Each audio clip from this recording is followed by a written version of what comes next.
Imagine walking the same paths where biblical history unfolded, camera in hand and faith as your guide.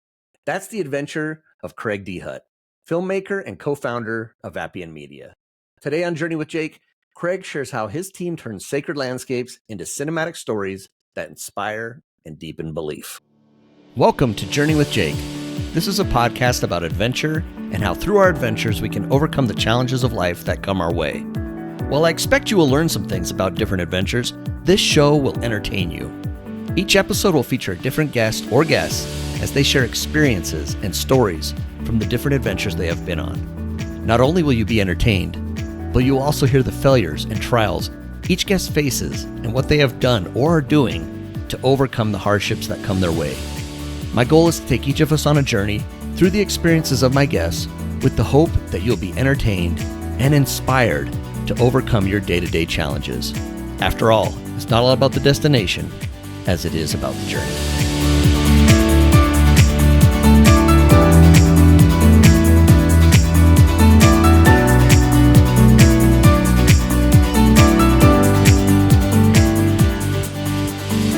As always, welcome back to Journey with Jake. I'm your host, Jake Bushman, and I'm so glad you're here for another story where adventure meets inspiration. Before we dive in, don't forget to follow the show wherever you listen to podcasts and connect with me on Instagram at Journey with Jake Podcast. It's the best way to stay up to date with new episodes, reels, and behind the scenes clips. If you enjoyed today's conversation with Craig about storytelling and faith, you'll definitely want to check out bonus episode 8 with Dr. Douglas Brower, where we talk about what it means to live with purpose and perspective, even when life takes unexpected turns. All right, let's jump into my conversation with Craig Dehut and hear how his passion for film and faith turned into an incredible adventure through the lens of the Bible. All right. I'm excited for this one because I kind of looked a little bit about what you've done. I've got Craig Dehut with me on the show today. Craig, welcome to Journey with Jake. Well, thanks for having me, Jake. Yeah, I'm excited to talk to you. Like I said, I was kind of looking at who you are a little bit before. I always do that a little bit before I talk to people, is kind of get a little background who you are. Watched a couple of your clips and I saw a little video about Appian Media, which you're part of. And I was impressed. It's got adventure written all over it. First of all, we're talking the Bible, which is adventurous in and of itself. The book by itself is adventurous. But then as you go to these places and you're bringing things firsthand to people, that's even more adventure. So we're going to dive into that. I'm excited to hear your story about that. Before we do that, though, Craig, I'd like to know a little bit about who you are, kind of where you're from, where you grew up, that sort of thing, if you don't mind, before we get rolling. Sure. Yeah. So I'm Craig Dehut. I live in the Midwest with my wife, Karen, and our 3 kiddos. Let's see, they are 11, 9, and 7 years old. Karen homeschools them, and which means she's superhuman, and I appreciate her so much for that. I do work from home when I'm not out shooting video. The work that I do for Appian Media takes up most of my time, but I still work as a freelance video producer for clients around the country. Yeah, I've had a love for video and storytelling and creative things since I was in high school. It took different forms. There was a time when I wanted to be like a cartoonist, like comic strips, back in newspapers when people actually subscribed to those things. And I was going to be the next Jim Davis and, make Calvin and Hobbes or something like that. But eventually fell in love with photography and computers and storytelling and realized that kind of filmmaking let me do a lot of those things all in one. So went to film school and graduated after a couple of years. And I've worked in television news. I've worked in radio. I have done some short films. And then over the last decade or so, really kind of fallen in love with documentary. And that's what's taken us, the creation of Appian Media about 10 years ago. And it's taken us around the world. We've filmed in Israel and Turkey and Greece and Egypt and Jordan and all over, really using my love for storytelling and my love for the Bible and combining those things together in a fun visual format. Amazing. How did that come about? How did the whole idea of like, hey, let's do some documentaries about, the Bible, Appian Media, basically how was Appian Media born, I guess, is what I'm asking. Right. I mean, I wish I could say it was my plan all along, and it really wasn't. A friend of mine, Stuart Peck, was a fellow creative. He and I both had kind of moved to the Indianapolis area around the same time. And so didn't know each other, but you hear of another Christian who works in this industry, and obviously you have to meet for coffee. And we met several times and kind of talked about the work that we were doing. He was working for HGTV at the time.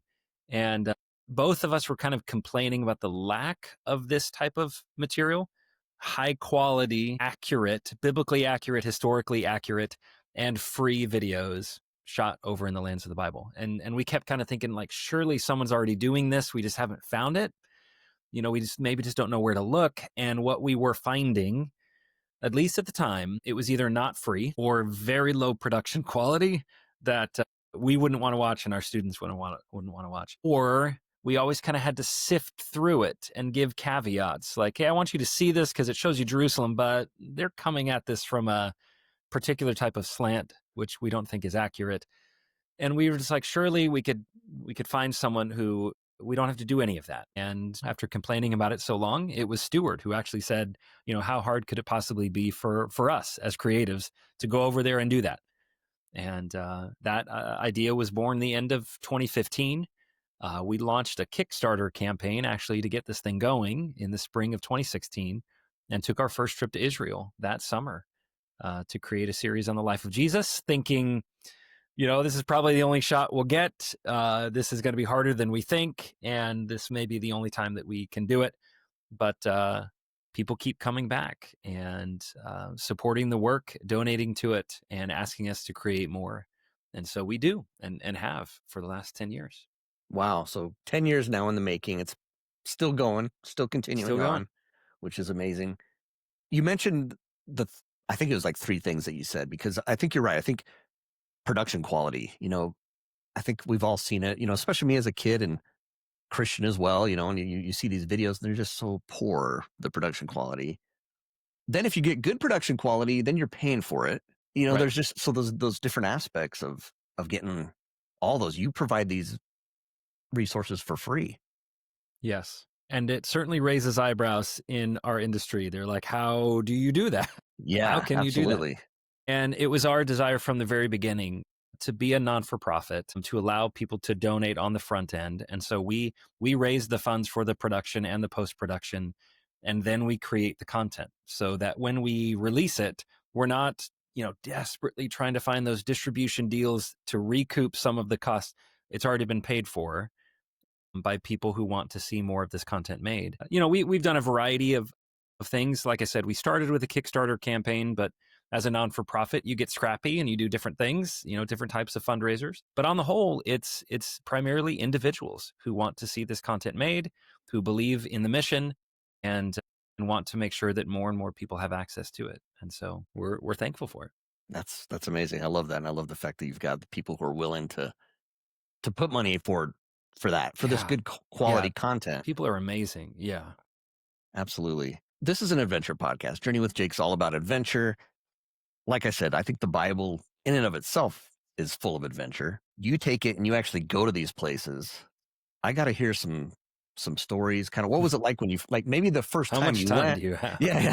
I just need to hear a little bit of glimpse of what it's like to actually go to places like Israel and Jordan, places like that, to actually film, because there's language barriers, there's custom issues. I mean, there's all kinds of different things. So maybe just 2 or 3 little examples of some things that you could share with us. Sure. Yeah, I mean, so we're not the first people to travel over there and make documentaries, but one of the things we wanted from the beginning was we didn't want just someone being there with the land kind of behind them in the distance. We wanted our team to get into it. So we're going to go into the streets, we're going to talk to the locals, we're going to eat the food. In one particular instance, we did a series on the Exodus. So we're in Egypt. We're going to go out into the rural areas and get our host knee deep in mud so that he can make handmade mud bricks in a similar fashion than the Israelites would have when they were in captivity. And so it's about, it's about the adventure. We're not trying to play it up or overly dramatize it, but the Bible is exciting. And we don't have to manufacture something artificial in order to get people to realize that. And so we will oftentimes, with gear on our backs, hike up to where we need to go to get the perspective that we need. So again, our series that we did with the Exodus, we called it Out of Egypt. There's a lot of debate over where exactly Mount Sinai is. And I didn't realize, but there's 12 or more different supposed sites. There's probably 2 most prominent. And the one that we chose to film at for a couple of different reasons was the one in the Sinai Peninsula, Jabal Musa.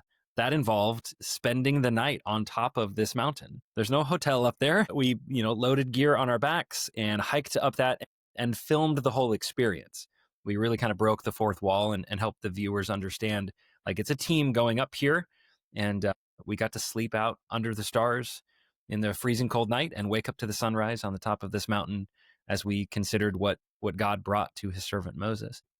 But then there are other exciting things that we can do. In fact, our team just came back about a week or so ago. We're doing a series on the book of Acts and Paul's missionary journeys. Mhm. So starting in Jerusalem, but then venturing out into places like Turkey and Greece, and getting on a boat and seeing what it would have been like, as Paul approached the harbor to some of these cities, and keeping the cameras wrapped in plastic as the sea is getting in our eyes, and salt water, obviously, and electronics do not mix. Apparently salt water and hosts do not mix either, but we got them completely drenched. But our team, they're so up for a challenge, and just really excited to have the people along for trips like that. But you're right, there are customs issues, there are language barriers. I only speak English and barely, and so when we're over there, we've got local fixers who can speak a multiplicity of languages, helping us understand the cultural differences, helping us understand. I mean, we happened to schedule a trip in Israel just a couple of weeks ago that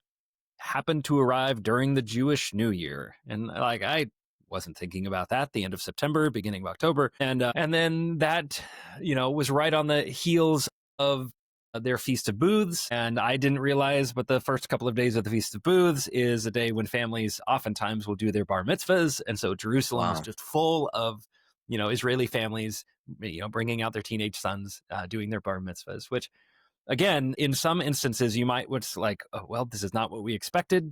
We're not going to film that. For us, we love that kind of stuff. So we're like, hey, the streets are full of families and music and dancing. And so roll cameras, send the hosts out into that and have them engage with these people, ask them to blow the shofar and, things like that. And so it's all about getting people who are unfamiliar with the culture, and I very much was, to appreciate this long history of incredible culture and happenings that God chose to do with his people and among his people over the last thousands of years. And so trying to bring some of that home, at least for those of us who live in America, our content is viewed worldwide, but many people just don't understand. They don't understand what it looks like over there.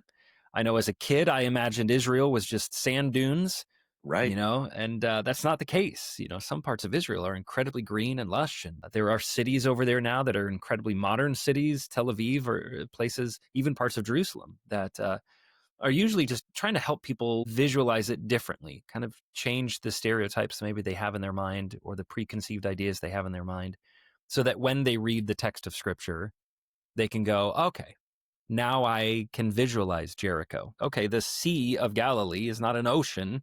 It's a small lake you can see from one side to the other. And we're trying to help catch people up to have the same kind of understanding of the history, the geography, and the culture that the original recipients of those books had. No, absolutely. Kind of going back to that mountaintop in Egypt, you're staying overnight. You mentioned a couple Yeah, things. You mentioned your team and you mentioned gear. When you say gear, what does that yeah, consist of? I mean, I think camera, but what? I mean, there's probably more than that. There's right. probably all kinds of things. So what's gear, and then the team? What does your team consist Yes. of roughly? And I know it probably varies, but kind of give me a It little does glimpse. vary. We've had different team members over the course of different projects, but typically we're somewhere between 7 and 10 people. Okay. And that's going to consist of usually one or two different hosts, 3 or 4 of us. We're all wearing a multiplicity of hats, but 3 or 4 of us are usually the ones with cameras in our hands. But you've got camera operators. You usually have someone dedicated to sound recording. So they're the guy with the boom pole with the headphones on, trying to keep things quiet. Sometimes we're lucky to have a couple of production assistants. Oftentimes those are either teenagers of some of the hosts or other team members. We like to kind of help encourage and teach the next generation. And then, there's a producer and a director, and sometimes that's the same person. In the case of this last production, that was me. I was a producer and director and pulled out a camera from time to time and shot as well. And then the gear, you're talking not just a camera, you're talking 3 or 4 main cameras. We've shot with a variety of things. Canons over the years. The last few years, we've been using Sonys, things like the FX6 and FX3. But then there's GoPros that we use and 360 cameras. There's usually a drone operator. Sometimes that's one of us or someone local, because getting to see the Bible lands from the air is just spectacular. And that, so that's cameras, it's lights, it's microphones, it's reflectors, it's cables, it's tripods. We do try to pack light. We're not going to have the kind of stuff that we would use if we were shooting something in the studio, but it's still, 7, 8, 9 large Pelican cases that come with us on those airplanes and get lugged around as we film what we need to film. And then you're going up a mountain in Egypt with all this stuff. And then we're strapping it on our back and going, okay, what can possibly stay at the hotel? Yeah. I do not want to take this up on a mountain. And then inevitably you get up on the mountain and go, I wish I had brought fill in the blank. Sure. So, well, kind of in those same lines, then maybe paint us a picture when, everything kind of seemed to go wrong. Maybe a broken camera, maybe language, I don't know, whatever. And I think there's at one point that you had a guard demanding a bribe. I don't know. I've read different things or heard different things. So paint a picture when things are going wrong, and how do you kind of overcome that? Sure. It happens every trip. We spend months and months in pre-production and development planning for these trips. We do not just show up and start filming. You have to acquire film permits. You've got to get all the permissions. We do this legally. We do this safely. All those things you take into consideration. And yet, inevitably, you show up and things don't go the way that you expect. Sometimes in a good way. Sometimes we are blessed with things more than what we thought. And then sometimes it's like, this is not how I thought the day was going to go. We've got to make the most of it. There's no coming back and we'll just come back tomorrow and do it again. No, you're moving on to the next location. So yeah, there are film permits that are required. And in some instances, this was at the base of Jabal Musa, their Sinai. And it's in the video. Very expensive film permit. They usually, in Egypt and Jordan, will in many ways kind of take advantage of those that want to film these types of things and do it legally.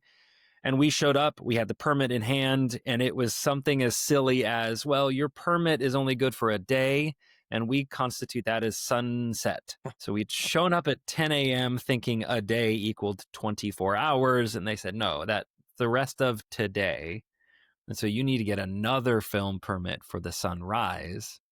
So you can either go up there and film, but as soon as the sun sets, you can't film any of the rest. And so they kept us kind of high and dry for 2 hours, 3 hours, waiting for the response and seeing how we were going to do that, so that when we finally did pay what we needed to pay and start hiking, we were 3 hours behind. The sun was starting to set. We didn't want to shoot in the dark, completely in the dark. And so we made a hike that normally takes 3 or 4 hours, and we kind of had to push and do it in less than 2 just to get there before the sunset. With all your gear and everything else. With all the gear, right? Yeah. And so we're huffing and puffing and getting up there, and very thankful. We got there as the sun was in that kind of golden hour moment. So it was a beautiful scene, and we're very thankful for it.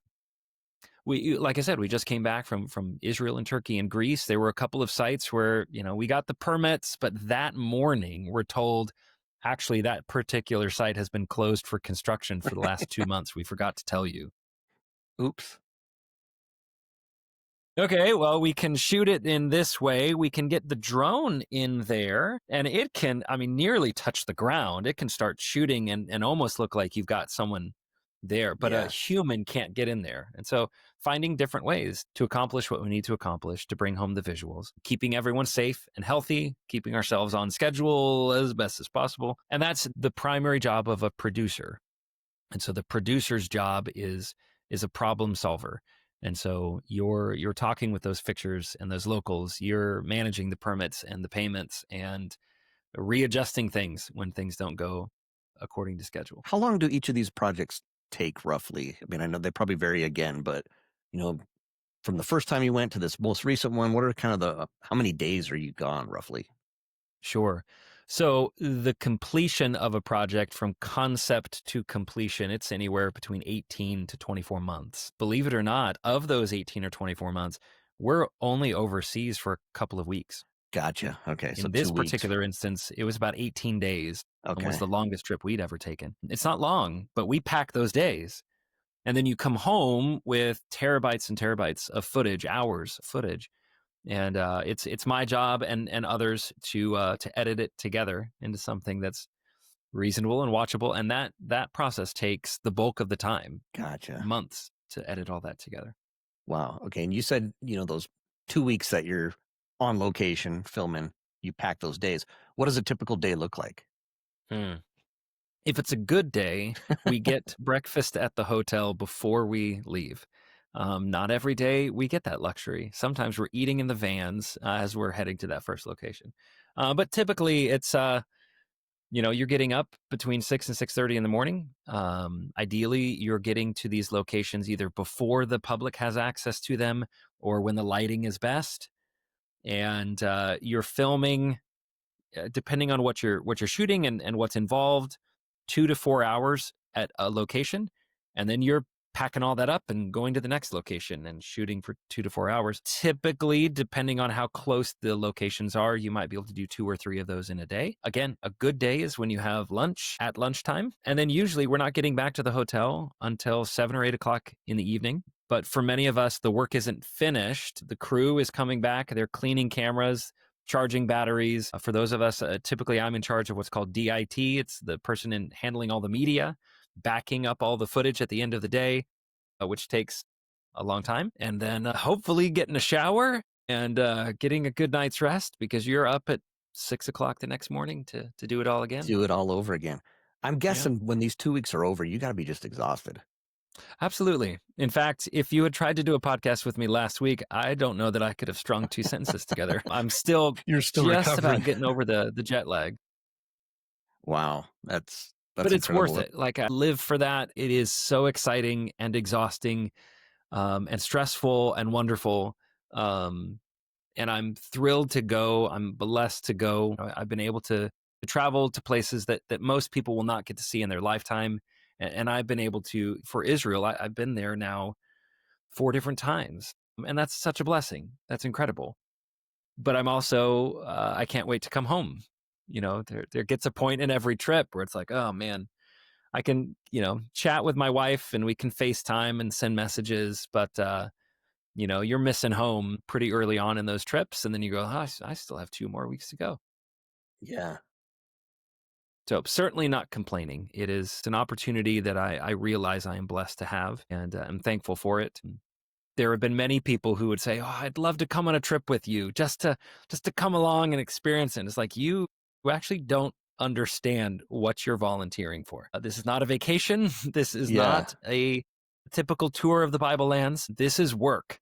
This is 16 to 18-hour days. My watch tells me, or my phone tells me, that I'm walking somewhere between 12 and 14 miles a day. Like, those are just my steps, not counting the miles that we drive. And so it's work and it's fun and it's absolutely worth it. I love it. You mentioned something about that I didn't even think of, but you were talking about a typical day, and you said a lot of times you try to get to these places before the public does. I didn't even think about that. I mean, a lot of these places that you're filming are places that, yeah, these are like could be attractions because people are like, oh, I Oh, want to see yes. this place where the Bible, took place. And what's that like when you get people involved? How do you kind of manage that? Because I'm sure people are curious and want to kind of looky look or whatever. Kind of what's the Oh, situation like that yes. when you get people involved? Yeah. Every year is a different challenge. These are places, you talk about, this is where Jesus grew up. Here's Capernaum. Here's Right. Nazareth. Like, we are not the first people to go there, and we are certainly not going to be the last, and we are not there by ourselves. And so if we're lucky, we can have those opportunities where the film permit may allow us either access before the crowds are there or after. But we've been blessed. Like, there was an opportunity. We went to Bethlehem, and there's a church called the Church of the Nativity. And it's a structure that's been built on top of what very well could have been the area where Jesus was born. Not a barn manger, but likely a cave Huh. is where they would have kept the animals. And so in the basement of this church, it is like a ride to Disneyland, the line that is formed of people who want to go down into this small area and look and then come back up. And our fixer knew a guy who worked there, and we're able to communicate with him. And they basically said, we're cleaning the site right now. You have 5 minutes down there by yourselves, and we can't hold the crowds back any longer than that. So we got to shoot a scene in 5 minutes And then they said, okay, we're going to let the crowds in now. And we kept rolling. We kept kind of shooting some B-roll and things. And that space just filled up with people. We get those types of opportunities. But then there are other types where I have no control over the space. It's a public space and it's the middle of the day and we need to film it. And so where can we go and angle it so that we don't have crowds, like you said, kind of peering in the background, looking at the hosts and being obnoxious. There was literally an instance while we were in Greece where I've got a camera in one hand, I'm holding a gimbal, the scene is rolling, the hosts are doing their thing, and I can see a tour group coming up, and they're completely oblivious. Or maybe they're not, and they're just curious. And with one hand, I'm filming, and the other hand, I'm putting my hand up, motioning for them to stop and hold back. I can't call to them because cameras are rolling, but I'm literally like, quiet, hold them back. And the crowd thankfully saw it, stayed just out of frame. Then we yell cut, and that place fills with people. Wow. And so, yeah, it's a challenge. There have been times we didn't make a trip to Turkey during the year of COVID. So October of 2020, Turkey was one of the first countries to open back up. There was a small window where we had to postpone the trip because of COVID, but it opened back up in October. And so we went, let's take advantage of it. Let's go. But the majority of the world was still afraid to travel. And so we got to Turkey, and these sites that are typically filled with people, no one was there. And so we had Ephesus almost all to ourselves. And that was quite a blessing where we could kind of point in any direction and go, yeah, there's no one here. As you're talking, you mentioned these places, Nazareth and Bethlehem and these amazing historical places, but not only for what they were, but because, as someone like me who believes in Christ, follows Christ, that's pretty important. How does this affect Yeah. you, like in your faith? I mean, is this something that's important to you beforehand? And how does it affect it as you've done these projects? Yeah. I mean, I've been very blessed. I grew up in a Christian home, and my father is a preacher. And so I was familiar with the stories. I came to believe in them early on. I became a Christian when I was about 12 years old, was baptized into Christ. And so my faith wasn't dependent on seeing it with my own eyes. I read it in the book, and I believed the book. I believe the book. It's God's inspired word. But there's something about getting to see it. And whether that's with your own eyes, and if people have the opportunity, I encourage them to do it, even just once. But even just seeing it through a video, seeing someone walk you through the space, there's something profoundly helpful to your faith. It grounds it. It's not stories of a long time ago in a land far away. These are historical accounts of real people who lived in real places. The events are real, just as the Bible describes them. And there have been times, I was thankful, one of our hosts, Barry Britnell, he actually leads tours over there on a regular basis. It's one of the reasons why he's part of our team. But the very first trip, he said, I know you guys are going to do your job, and I know that you guys are busy looking through the cameras and doing your work, but everywhere we go, make sure that at some point you put the camera down and you don't just see the place through a monitor, but you see it with your own eyes, and just take a breath and look around and take a moment to consider you're standing in the Garden of Gethsemane right now. Like, think about what happened there. Think about what Jesus chose to do and not do while he was praying in that garden. Like, take a moment and think about it. That has affected my faith. That has affected the way that I teach. When I get opportunity to preach, to be able to say, listen, like to stand in the garden and to see the city and to know that Jesus watched as the torches came down that valley, and he could hear the mob. He knew that they were armed. He could see the torch lights, and yet he waited a solid 15 minutes at least, watching them come down and come back up. And he stayed where he was and let them come. Having those types of moments, it happens every trip where it's like, can you believe that we're here? We're here. There are some sites where it's, we don't know for sure. Somewhere in this area, Jesus fed the 5,000. But then there are some sites where it's like, it could be nowhere but here. Like, we are standing in the place. The Valley of Elah, where David fought Goliath. It's just one valley, and it narrows to a point where there's a creek bed, where there's only one place he could have gotten those stones. And you're standing in that creek bed going, yeah, David stooped down somewhere right around here. And so I did like any good tourist would. I picked up 5 smooth stones and took them home. But just doing that and having that, again, my faith is not dependent on it, but I think God in his wisdom provides the evidence so that our faith does not necessarily have to be a leap of faith, a blind leap into nothingness, but a very reasonable step where you follow the evidence, you look at what God has provided, you look at the Bible and the fact that it has stood the test of time, and then you go to these places, and wouldn't you know, it's just like the Bible describes it, down to the position of the creek that David got his stones from, and you go, okay, for me to believe that God created the world the way that Genesis 1 describes it, yeah, I can do that. I like that perspective. Thank you. As far as filming goes too, because you're in these amazing places, how do you find that correct balance? Because you want to capture great footage, but you also want to, you got the historical weight of the places that you're in. How do you do that? How do you kind of find that right balance? Hmm. You know, keeping the proper perspective of what it is that we're doing. We are not merely entertaining.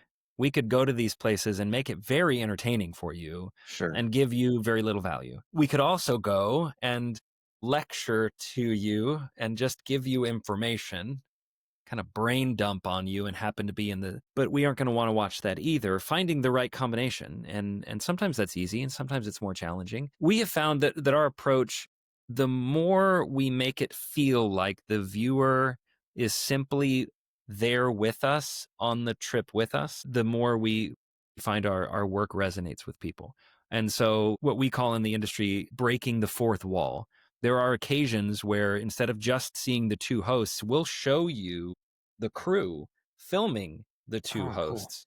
Or something might be happening where, a camera operator happens to be engaging with one of the locals and buying something at one of the local shops, and we may show you that. We want the viewers to feel like they're there among us on the trip with us. And then that prevents us from having to manufacture anything artificial. Fascinating things are happening as we go and visit these places. As we got to the top of Jabal Musa, we get to the top of Mount Sinai and we're exhausted and we're shooting a scene, and this reverend guy, this older black gentleman starts singing and screaming hallelujah as he gets to the top. And we could have said, cut, start again. He kind of ruined the scene. And instead, cameras just kind of flipped over to him. And our host knew enough to just engage him in conversation and had a great conversation with this gentleman who was much older than we were and yet had pushed himself to get up this mountain to experience that. And we try to embrace that as often as we can. Authentic moments that just happen. Authentic moments. I love it. Your company, Appian Media, the content that you produce, for example, I think you have, the life of Christ, or kind of where Christ was one of your first ones that you did. But who would you say it's for? Is it for families? Would a whole family enjoy this together? I mean, what kind of, who are these really targeting? Absolutely. I know in our industry, people are like, who is your target audience? And we say, everyone. We are not simply making content for people who already believe the Bible. The vast majority of our audience probably already does, at least to some degree. That's why they end up stumbling across or even looking for what we're creating. But we want to make content that an atheist could start watching and go, listen, I don't believe this Bible stuff, but this is compelling history. This is shot well. Those hosts are engaging, and maybe they can learn something. Hopefully they can learn to know and love God and his son Jesus. These videos are for the people who may be doubting in their faith. Can I really trust what the Bible says? Is it actually real? It's one of the reasons why we lean into the archaeological evidence of these stories. So we'll interview experts and archaeologists. Will go to digs as they're digging stuff up out of the ground to help those who may be questioning their faith. Maybe even they're professing to be agnostic now. Maybe they used to believe something and don't.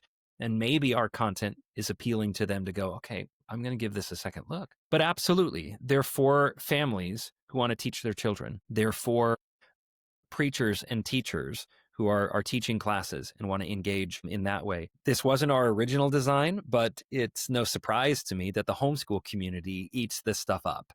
You're talking about free Bible videos And now we've got dozens and dozens of hours of it. So we end up, and have been doing this now for the last 5 or 6 years, frequenting homeschool conventions.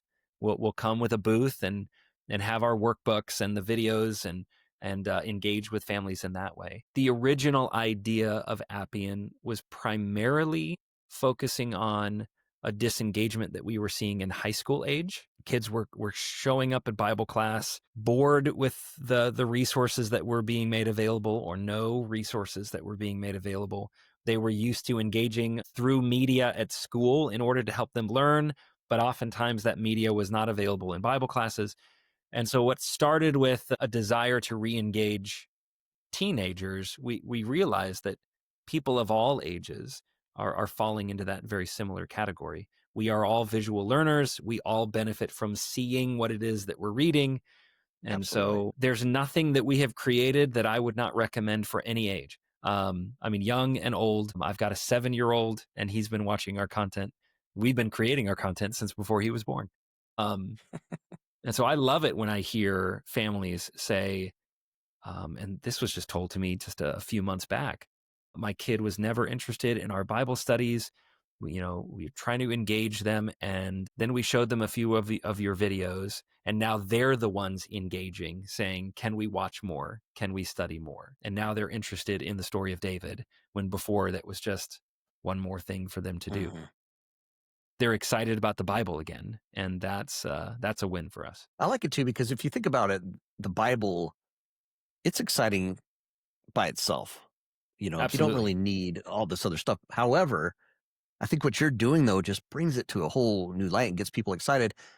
If I'm not mistaken, how many, I don't know, I don't want to call them views, but how many people have partaken of Appian Media content? You're pushing a million, right? I mean, you're at those kind of numbers. It's something close to 20 million views across our various platforms. Wow.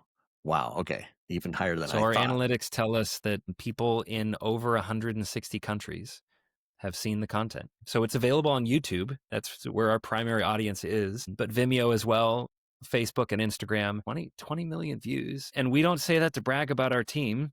We say that to prove the point that people really are out there searching, Mhm. and they're interested and they want to engage with God's word. They're just looking for mechanisms that they're familiar with. And so, yeah, we're blown away. We're incredibly humbled by the growth that we've seen. And you mentioned some feedback you got about, the children wanting to kind of push it forward now and say, hey, let's watch this. Any other example of any kind of, feedback you've got from somebody who's either stumbled across your content or wanted to look at it, and then kind of what it's done for them? Yeah, it is so much fun actually to read the YouTube comments, especially. That used to be one of my responsibilities. We're a small team, and you wear many hats. Thankfully, we now hire someone to help me out with social media. But just reading through those comments, and you get a wide variety. But on the whole, people are incredibly thankful for getting to see things. There are some people who said, I've been a Christian for 60 years. I've been reading the Bible since I was 6 years old, and I never saw Jerusalem. Like, I never really saw it.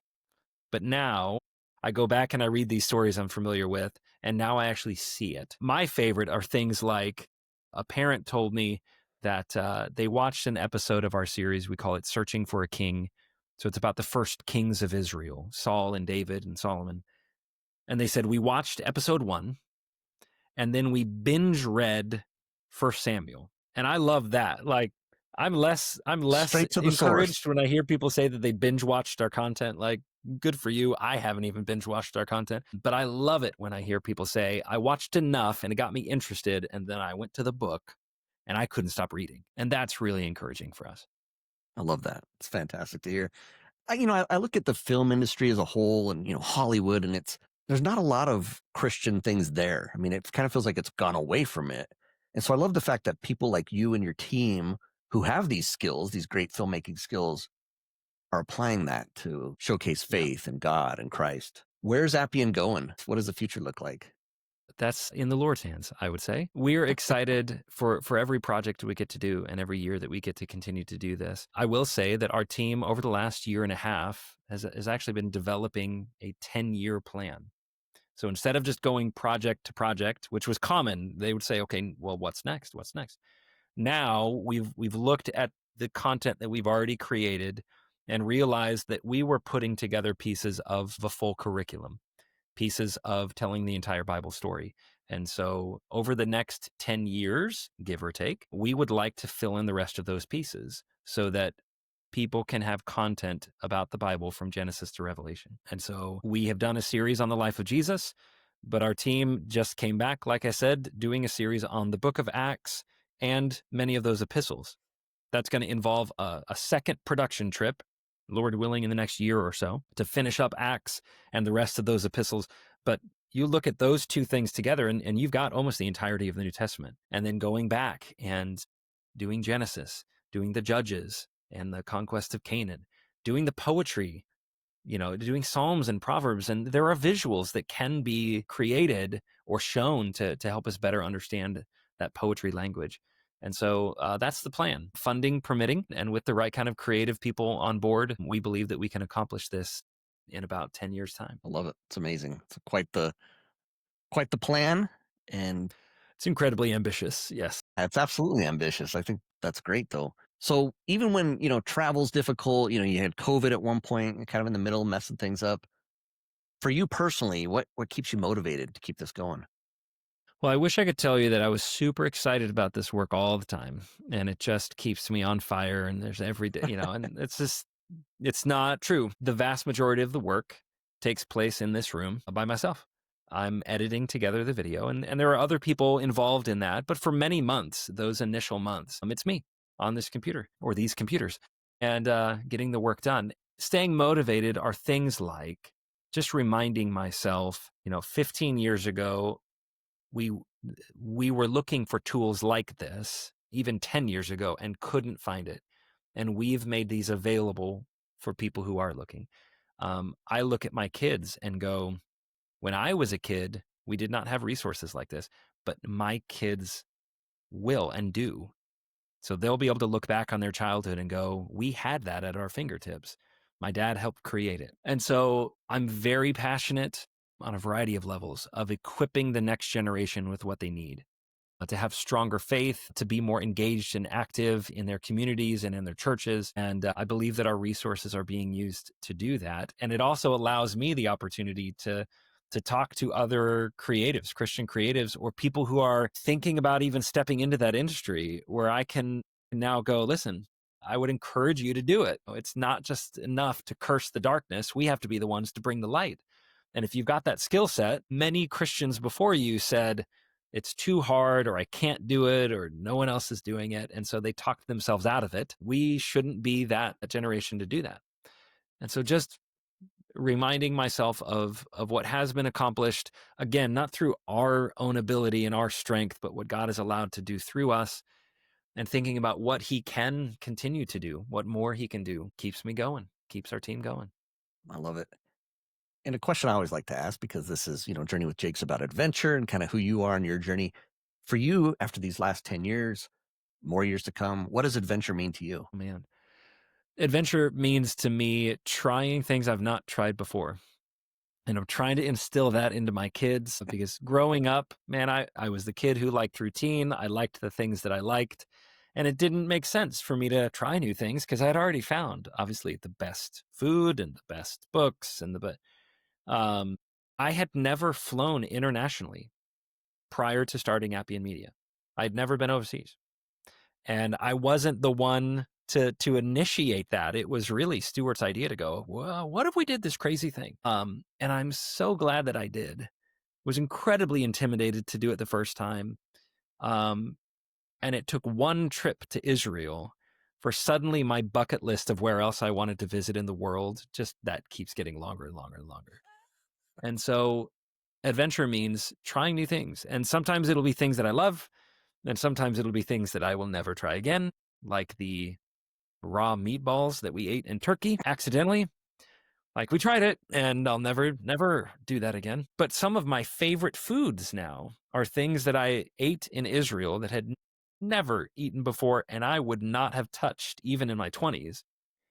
And now I'm asking my wife at home, like, can you make shawarma at home? Like, yeah, I brought some spices from Jerusalem. Let's get this done. So just put yourself out there, try new things, experiment, and find people to do that with you. And I think that's one of the keys.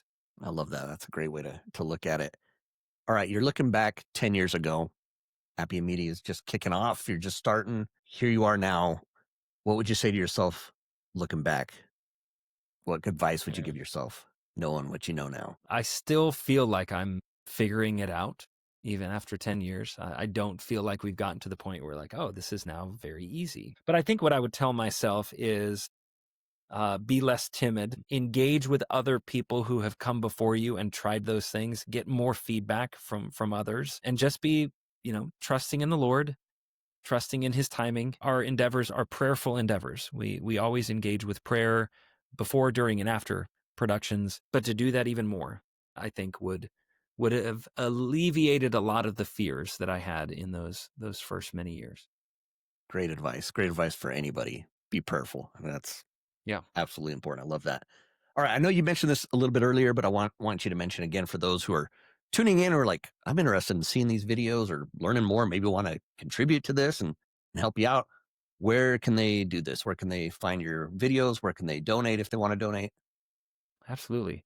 So you can find us at Appian, Appian media.org. Frankly, if you just Google us, Appian Media, you'll likely find our website and you'll find our YouTube channel. Most of our audience is there on YouTube. All of the videos that we create, not just our main series, but we do video podcasts. We do a lot of behind the scenes. That's all going to be there on our YouTube channel. But there on our website, there is a donation page. We encourage people. We're currently actively fundraising to help us in the post-production of what we just came back shooting. But we also encourage people, if they can, just to donate month to month, even if it's just $10 a month. But if hundreds of people are doing that, we can then lay track, as we say, for future projects and start saving up for that and anticipating that funding. And that really does go a long way. This was fun for me.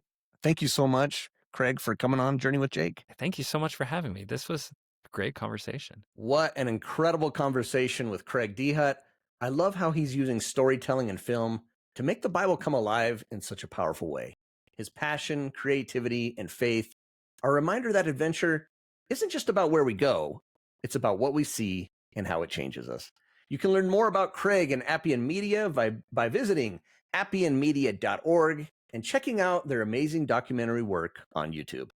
Thank you, as always, for tuning in to Journey with Jake. I truly appreciate each one of you who listens, shares, and supports the show. If you haven't already, make sure to follow the podcast and connect with me on Instagram at Journey with Jake Podcast. I love hearing your thoughts and seeing how these stories inspire your own adventures. And be sure to join me next time as I sit down with Dr. David Helfand, a couples therapist who's redefining the idea of adventure through marriage retreats, mindfulness, and connection.